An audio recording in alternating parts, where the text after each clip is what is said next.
It's the morning after the night before. It's the morning after the US elections, in fact. And with me this morning is Ed Vaizey, who is the Conservative shadow spokesman for the arts. Ed, what are the lessons from the US for our own domestic politics? Well, I think people expected Obama to win, and I think the first thing to say is that it is a momentous event in American political history. I mean, it is a defining moment. It's an amazing moment. And listening to Obama's acceptance speech, it was soaring rhetoric for a soaring occasion. Obviously, each side is going to try and claim credit for Obama's victory, or try and claim that Obama's victory means more to them than the other side. And Labour will try and claim it's a victory for the centre-left. But I think actually people will see it as a victory for change, getting rid of the old guard and getting in the new guy. They weren't put off by the novice attack, by people saying that Obama was inexperienced. They wanted a change, and they thought Obama was the right guy. So I think there's a lot more that David Cameron can take comfort from than Gordon Brown can.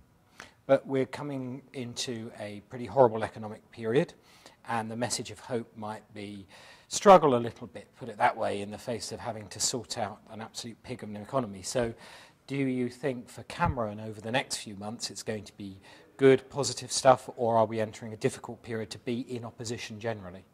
I think we're just coming out of a difficult period to be in opposition. I think Gordon Brown has enjoyed a slight increase in support. He still is nowhere near overtaking our poll lead, but he's had the luxury, as it were, if that's not an inappropriate word to use during a recession, of being a Prime Minister and therefore being able to take action. You know, he's the guy who can call in the bankers, he can go to the international summits, he can appear to be taking action, and in fact I think it's a bit of an illusion, but there he is, globetrotting and saying, I'm here to bail out the banks and fix the problems. But I think that period is now coming to an end, and we're now entering the hard grind of a real recession where people are going to start losing their jobs and worrying about their incomes. And I think the person they're going to blame, and the person they're rightly going to blame, is Gordon Brown. And I think at that point, the mask will slip.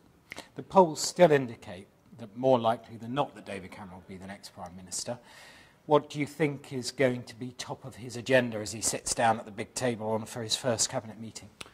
Well, I still think the election will be May 2010, so we're still a good 18 months away from the next election.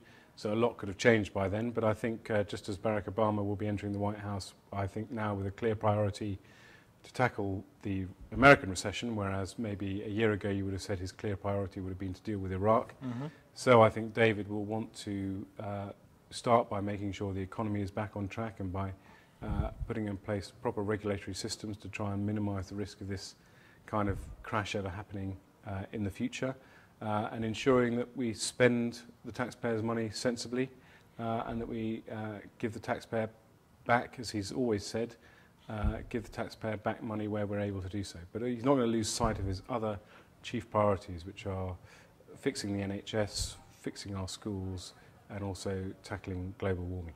Great, thank you very much indeed, Ed.